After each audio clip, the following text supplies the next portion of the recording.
Student, आज हम पढ़ेंगे कक्षा 3 का विषय हिंदी व्याकरण पाठ 10। पाठ का नाम है काल। तो आज हम काल के बारे में पढ़ेंगे। तो सबसे पहले जानेंगे कि काल क्या होता है। काल का अर्थ होता है समय। क्रिया के होने के समय को काल कहते हैं। तो चलिए हम शुरू करते हैं। नीचे देखो, 3 लड़कियां आपस में बातचीत कर रही हैं। यहाँ आप चित्र देखेंगे। इस चित्र में 3 लड़कियां हैं, प्रज्ञा, अच्छिता और शांभवी। ये लड़कियां आपस में बातचीत कैसे कर रही हैं।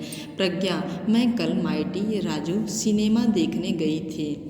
अच्छिता, मैं आज माइटी राजू सिनेमा देखने जा रही हूँ। शांभवी, मैं कल माइटी राजू सिनेमा देखने जाऊंगी। प्रज्ञा, अच्छिता और शांभवी की बातचीत से समय के तीनों रूपों का पता चल रहा है। अर्थात प्रज्ञा सिनेमा देखने का काम कर चुकी है, मतलब बीता हुआ समय है, क्योंकि गई थी यहाँ पे आपका शब्द है। शांभवी, अच्छिता, यहाँ पे अच्छिता आज सिनेमा देखने का काम कर रही है। अभी चल रहा है समय में, मतलब ये इसका कार्य चल रहा है।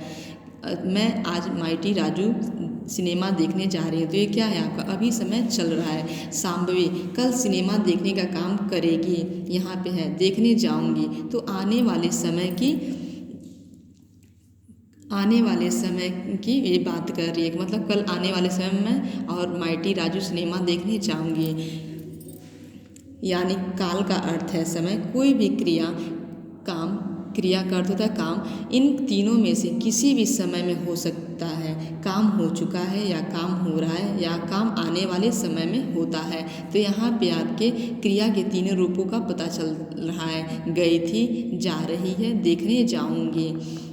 तो काल आपके 3 प्रकार के होते हैं, भूतकाल, वर्तमान काल और भविष्यत काल। एक काल 3 तरह के होते हैं। तो पहला आपका भूतकाल, क्रिया के जिस रूप से बीते हुए समय में कार्य का होना प्रकट हो उसे भूतकाल कहते हैं। जैसे मम्मी कल शहर गई थी, तो ये आपका क्या है, बीते हुए समय की बात हो रही है। मम्मी कल शहर गई थी। वर्तमान काल, क्रिया के जिस रूप से कार्य के वर्तमान में आज के समय में होने का पता चले उसे वर्तमान काल कहते हैं। जैसे मम्मी आज गांव जा रही हैं, ये वर्तमान समय की बात चल रही है कि मतलब आज मम्मी गांव जाएंगी। भविष्य काल, क्रिया के जिस रूप से पता चले कि कार्य आगे आने वाले समय में होगा उसे भविष्य काल कहते हैं। जैसे मम्मी अगले महीने दिल्ली जाएंगी, तो ये आने वाले समय की बात हो रही है कि मतलब उसका समय कोई निश्चित नहीं है, लेकिन अगले महीने में वो किस तारीख को जाएंगी नहीं है, लेकिन अगले महीने में दिल्ली जाएंगी। तो ये आपका क्या है, भविष्य काल है।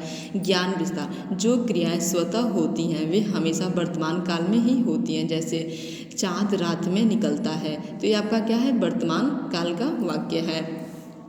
तो ये आपका आज होमवर्क रहेगा कि आप अपने चैप्टर काल को अच्छे से पढ़ेंगे, उसे आप समझेंगे। फिर आपका दिया यहाँ पे अभ्यास में आपका दिया है निम्नलिखित प्रश्नों के उत्तर लिखो, क ख ग। तो ये हम आपको कॉपी वर्क करके बताएंगे। फिर आपका दूसरा है विभिन्न कालों का प्रयोग करते हुए रिक्त स्थान भरो।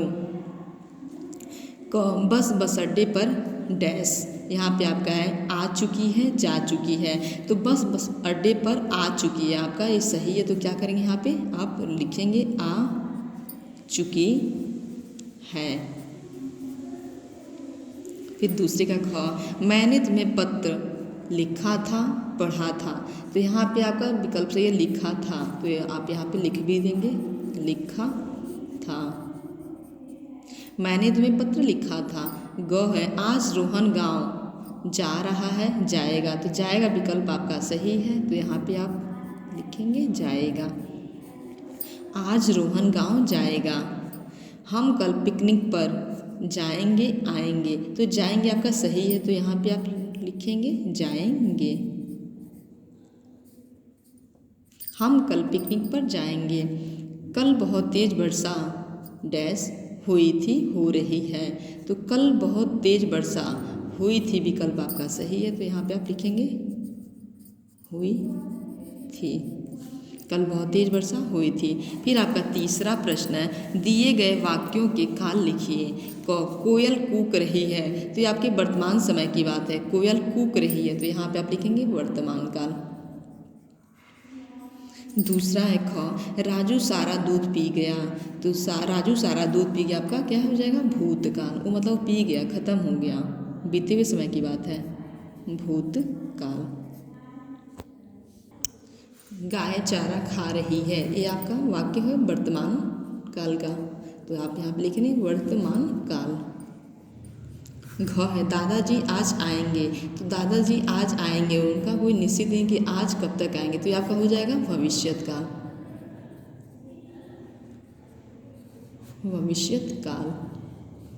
दादा दादी माँ रामायण पढ़ चुकी थी, तो पढ़ चुकी थी ये बीते हुए समय की बात है, तो आपका हो जाएगा भूतकाल। फिर आपका चौथा प्रश्न है नीचे दिए गए चित्रों को देखो और सही काल का प्रयोग करते हुए वाक्य तथा काल के नाम लिखो। तो आप इस चित्र को देखेंगे और वाक्य तथा काल के नाम लिखेंगे। तो वाक्य आप लिखेंगे राम खाना खा रहा है,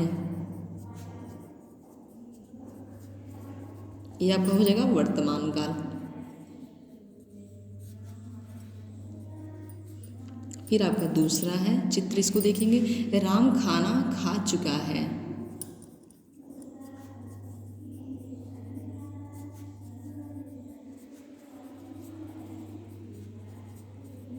यह आपका हो जाएगा भूतकाल। फिर यहाँ पे आपका चित्र है, अब ये लड़का खाने वाला है, तो यहाँ पे आप लिखेंगे राम खाना खाएगा,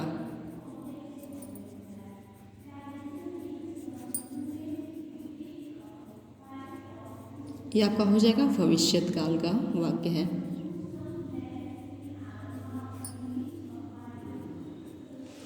फिर आपका है प्रश्न नीचे दिए गए चित्रों के लिए क्रिया चुनकर लिखो। तो यहाँ पे आपके क्रिया शब्द है बढ़ना, बहना, खिलना, टिमटिमाना, बरसना, उगना।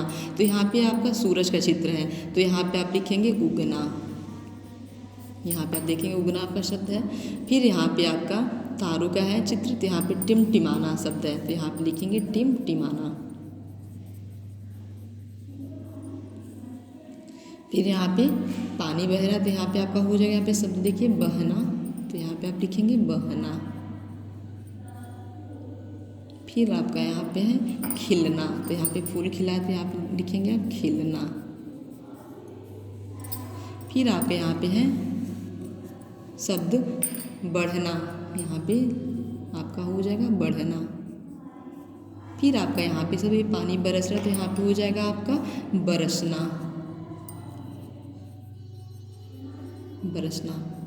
तो ऐसे ही आप अपने इस चैप्टर काल को अच्छे से पढ़ेंगे, इसे आप समझेंगे और अपने अभ्यास को आप पूरा करेंगे। आज आपका क्लास यहीं ओवर हो रहा है। Thank you.